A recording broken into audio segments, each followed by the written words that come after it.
السلام علیکم وآداب۔ ہاں کیا آپ تصور کر سکتے ہیں کہ جن ہاتھوں میں قانون کی حفاظت ہو جی وہی ہاتھ ایک کم سن ایک معصوم بچے کی زندگی کو یوں بے دردی سے مسل دیں؟ اللہ بوٹاٹ شہر سے آنے والی یہ خبر ہاں یہ صرف ایک واقعہ نہیں ہے، یہ تو روح کو جھنجھوڑ دینے والی ایک دہائی ہے۔ بالکل، یہ ایک ایسا واقعہ ہے جس نے یوں سمجھے انسانیت کو شرمسار کر دیا ہے۔ ہوا کیا ہے وہاں؟ بوٹاٹ شہر میں دیکھیں آرین نامی ایک نابالغ لڑکا، نابالغ؟ جی بالکل نابالغ، قانون کی نظر میں ابھی بچہ ہے، اس پر چوری کا ایک مبینہ الزام لگا کر اچھا، بوٹاٹ ٹاؤن پولیس اسٹیشن کے کچھ اہلکاروں نے اسے حراست میں لے لیا۔ اور اسے حراست کہنا بھی شاید ظلم کی سنگینی کو کم کر دے گا۔ ہاں اس بچے پر مطلب ایسا وحشیانہ تشدد کیا گیا، اسے اتنا مارا پیٹا گیا جی بہت ہی برا سلوک۔ کہ اس کے جسم کا نازک حصہ،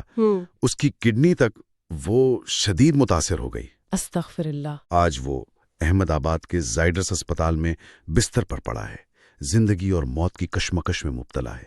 ذرا سوچئے اس خاندان پر کیا بیت رہی ہوگی۔ دل کانپ جاتا ہے یہ سوچ کر بھی۔ یہ محض الزام نہیں، یہ بوٹاٹ کی ایک دل خراش حقیقت ہے۔ اور دیکھیں جیسے ہی اس اندوہناک واقعے کی خبر پھیلی نا جی تو معاشرے میں ایک شدید رد عمل آیا، خاص طور پر مائنورٹی کوآرڈینیشن کمیٹی MCC جسے کہتے ہیں۔ اچھا، MCC؟ جی وہ فوراً حرکت میں آئی۔ انہوں نے معاملے کی سنگینی کو سمجھا اور 5 تاریخ کو ہی فوراً 5 تاریخ کو ہی؟ جی 5 تاریخ کو ہی گجرات ریاست کے جو سب سے بڑے پولیس آفیسر ہیں DGP صاحب، ان کو ایک تفصیلی خط بھیجا۔ اچھا، اس خط میں کیا تھا؟ کیا مانگا گیا تھا؟ صرف افسوس تو کافی نہیں ہوتا ایسے میں۔ نہیں بالکل نہیں، خط میں بہت واضح اور ٹھوس مطالبات تھے۔ جیسے کہ؟ سب سے پہلے تو یہ کہ بھائی اس ظلم کے جو ذمہ دار پولیس اہلکار ہیں نا، ہاں، ان کے خلاف فوراً FIR درج کی جائے، یعنی فرسٹ انفارمیشن رپورٹ، جو قانونی کارروائی کا پہلا قدم ہے۔ بالکل۔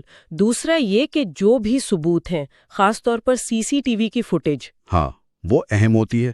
اسے فوری طور پر محفوظ کیا جائے تاکہ سچ سامنے آ سکے، کوئی ٹیمپرنگ نہ ہو۔ صحیح۔ اور تیسرا جو سب سے اہم ہے کہ اس معصوم بچے آرین اور اس کے خاندان کو مطلب مناسب مالی اور طبی امداد دی جائے، علاج کا خرچہ اور جو تکلیف ہوئی ہے اس کا ازالہ۔ تو کیا ان مطالبات پر کوئی سنوائی ہوئی؟ کوئی پیش رفت ہوئی؟ سب یہی جاننا چاہ رہے ہوں گے۔ جی ہاں، اور یہی اس معاملے کا ایک اہم آپ کہہ لیں موڑ ہے۔ اچھا، آج ہی بوٹاپاٹ پولیس کے جو DYSP صاحب ہیں، ڈپٹی سپرنٹینڈنٹ آف پولیس، جی انہوں نے باقاعدہ پریس کو بتایا ہے کہ اس واقعے میں ملوث 4 پولیس اہلکار، 4 پولیس والے؟ جی 4 پولیس اہلکار اور ایک دوسرا شخص بھی ہے، ان کے خلاف انڈین پینل کوڈ کی مختلف سنگین دفعات کے تحت باقاعدہ مقدمہ درج کر لیا گیا ہے۔ الحمدللہ۔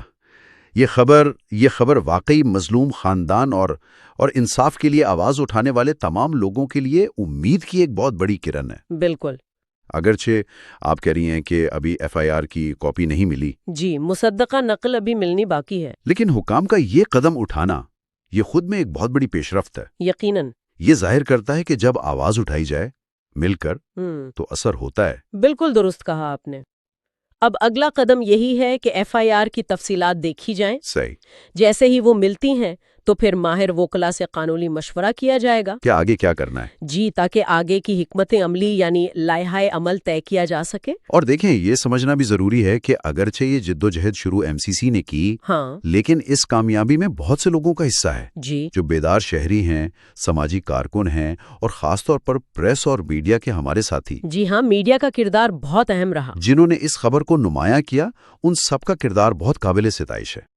ہم ان تمام بہادر آوازوں کے تہہ دل سے ممنون و مشکور ہیں، واقعی، جنہوں نے حق اور سچ کا ساتھ دیا، جنہوں نے طاقت کے سامنے جھکنے سے انکار کیا اور اس مشکل وقت میں مظلوم آرین کے ساتھ کھڑے رہے۔ جی۔ اور مائنورٹی کوآرڈینیشن کمیٹی، ان کا عزم ہے کہ وہ ہمیشہ ہر مظلوم کی آواز بنیں گے اور انصاف ملنے تک انشاءاللہ قدم سے قدم ملا کر جدوجہد جاری رکھیں گے انشاءاللہ۔ اور یہ واقعہ یہ بذات خود ایک عبرتناک مثال بھی ہے۔ بالکل۔ یہ ہمیں سوچنے پر مجبور کرتا ہے کہ جب اختیار، طاقت اس کا غلط استعمال ہوتا ہے ہاں تو وہ کس طرح معصوم زندگیوں کو تباہی کے دہانے پر پہنچا سکتا ہے۔ اور یہ بھی یاد دلاتا ہے کہ ناانصافی کے خلاف مل کر آواز اٹھانا، اجتماعی جدوجہد، وہ کتنی ضروری اور ناگزیر ہے۔ جی بالکل، اسی میں معاشرے کی بقا اور بہتری ہے۔ یہاں یہ واضح کرنا بھی ضروری سمجھتا ہوں کہ یہ جو ہماری ساری گفتگو ہے، یہ تجزیہ، یہ آمین میڈیا احمد آباد سے شائع ہونے والے ایک مضمون پر مبنی ہے، جی، جس کے مدیر جناب عثمان قریشی صاحب ہیں۔ ہمارا یہ پروگرام مکمل طور پر غیر سیاسی ہے اور اس کا مقصد صرف معلوماتی اور تعلیمی ہے۔ بالکل، اسی امید اور دعا کے ساتھ کہ آرین کو جلد از جلد مکمل صحت ملے اور انصاف بھی ملے، آمین، اور آئندہ ایسے واقعات نہ ہوں، ان کا سدباب ہو۔ خدا حافظ۔ خدا حافظ۔